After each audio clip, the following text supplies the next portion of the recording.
Hola, hoy voy a hablar de uno de mis libros más importantes, pero no de los más leídos. Se titula Erótica creadora de vida, propuestas ante la crisis demográfica. Este libro es en realidad la segunda parte de feminicidio o autoconstrucción de la mujer, del cual soy coautor. Cuando me puse a pensar en los problemas fundamentales en lo referido a la mujer, llegué a la conclusión que el más importante que todos ahora, exactamente ahora, es el problema demográfico, por lo tanto, para la mujer el problema de la natalidad, de la maternidad. Esto se ha convertido en un problema tremendo, en un problema colosal a escala mundial, puesto que la caída en picado, la demografía en casi todo el planeta y muy pronto ya será en todo el planeta, pues puede llevar a la extinción de la humanidad. A lo largo de la historia, cientos de miles, quizá millones de especies de seres vivos se han extinguido, han desaparecido, y parece una verdad de perogrullo que lo han hecho cuando han sido ya incapaces de reproducirse. Aunque luego se dan explicaciones muy pintorescas y en general inventadas, es decir, que no se hace ninguna investigación para averiguar cuál pueda ser la verdad, nunca se incluye en ellas una cuestión evidente. Una especie pues desaparece cuando no se reproduce.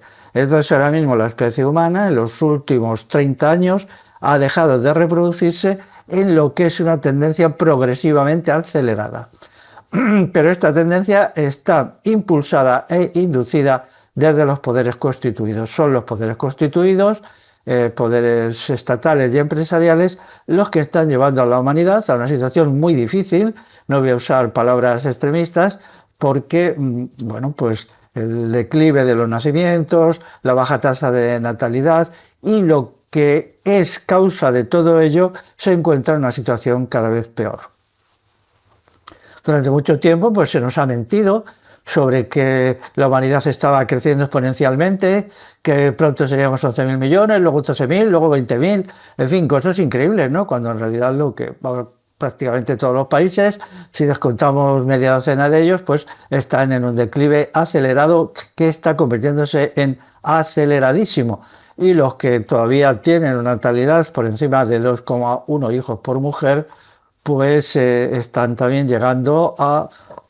Primero se estancan, ya hay varios que están estancados en 2 hijos por mujer y tal, y como demuestra la experiencia de los demás países, inmediatamente empieza la caída muy rápido, muy rápido. Lo que respecta a lo que llaman España, pues las cifras reales son absolutamente impresionantes. Puede ser que estemos en 0,9 hijos por mujer, en 0,7 hijos por mujer. Las cifras oficiales están falseadas, están dichas y escritas para evitar que cunda el temor, incluso que cunda el pánico. Te das cuenta que significa 0,7 hijos o 0,9 hijos por mujer, cuando los demógrafos dicen que por debajo de 2,1 las sociedades ya son irreversibles, es decir, ya no pueden recuperarse por las condiciones específicas en que tiene lugar la reproducción de los seres humanos. Entonces, en el libro este, que no es un libro voluminoso, ya lo veis que es un libro relativamente pequeño, pues analizo el problema, determino las causas, que son causas principales y causas complementarias. En las causas complementarias, pues son lo más fácil, le dedico bastante tiempo, por ejemplo, pues el problema de la vivienda, los bajos salarios de la gente joven, el apiñamiento en las ciudades son lugares inhóspitos donde es difícil y durísimo tener hijos, el colapso de la sociabilidad que hace que por un lado pues hombres y mujeres no se entiendan para cumplir funciones paternales, maternales, o si me permitís la expresión más cruda, más biológica, funciones reproductivas, y tampoco son lugares para la crianza colectiva.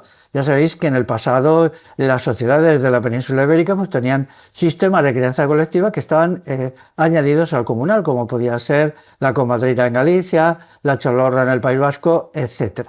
Eran instituciones que gozaban de gran prestigio y que se han colapsado pues simplemente en los últimos 25 años hay algún intento, sobre todo en el País Vasco, de volver a esta institución de crianza colectiva, que es la Cholorra, pero por el momento con unos resultados limitados. Así pues, tenemos que considerar las cosas complementarias de esta naturaleza, pero hay una causa primera y una causa principal, que es la función del feminismo de Estado en contra de la maternidad y en contra de los niños y en contra de los padres también. Ya sabéis, el feminismo de Estado, al que algunos llaman feminacismo y otros fasciofeminismo, pues entonces ha lanzado consignas como, por ejemplo, contra violación, castración. Efectivamente, la violación es una cosa horrible y espantosa, pero lo de la castración es tremendo. La única fuerza política en los últimos 100 años que en Europa ha mantenido la idea de castrar a los violadores ha sido la Alemania de Hitler. Entonces ahí el feminismo manifiesta una vez más sus estrechos vínculos subterráneos y no tan subterráneos con el nazismo, de la expresión feminacismo. Pero sobre todo lo que está llevando al colapso pues es la hostilidad violentísima del feminismo de Estado pues contra la sexualidad heterosexual.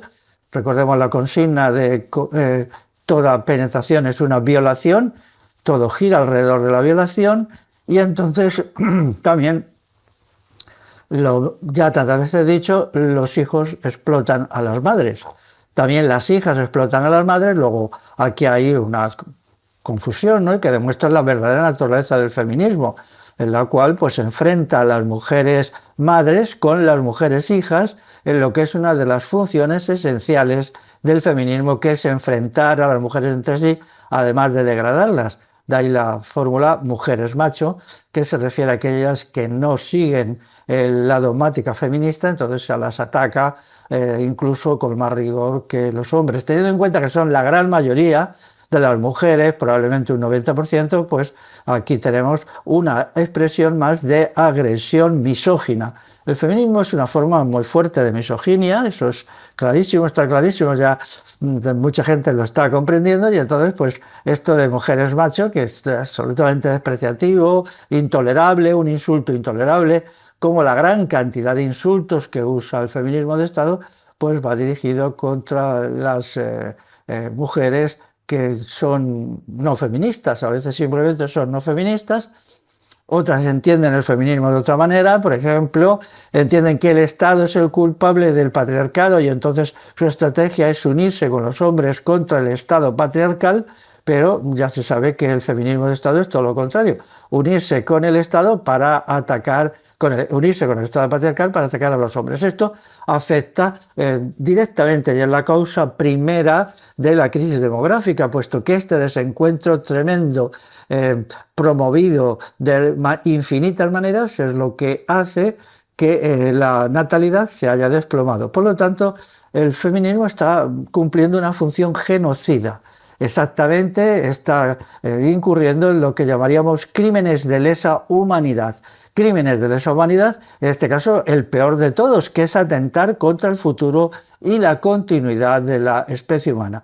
De tal manera que sin hacer un movimiento popular de repudio y de rechazo de masas al feminismo, pues no podrá resolverse el problema, y eso es lo que yo planteo en mi libro y lo explico de una manera bastante desarrollada. También hay otros elementos, pero que están también muy ligados al feminismo, con una interpretación absolutamente equivocada de lo que es el sexo y de lo que es el erotismo, ¿no?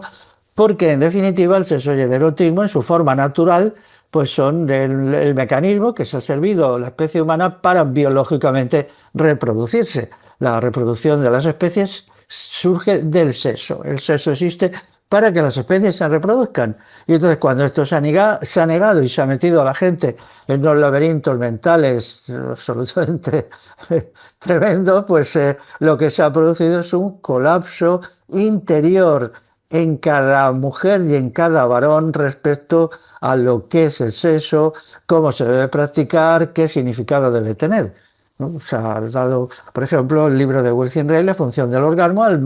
Al magnificar el orgasmo, pues lo que ha hecho es magnificar el orgasmo masturbatorio resultado de la pornografía, que es un orgasmo negativo, un orgasmo con unos elementos negativos espantosos, gravísimos, y que al mismo tiempo, claro, no es reproductivo, ¿no? Entonces, claro, los mismos que encumbraron a Wilhelm Reich con su libro La función del orgasmo como santo patrono de una revolución sexual de los años 70 y 60 del siglo pasado, que en realidad es una contrarrevolución, ahora pagan las carísimas páginas de pornografía en la cual varones y también mujeres satisfacen, entre comillas, sus necesidades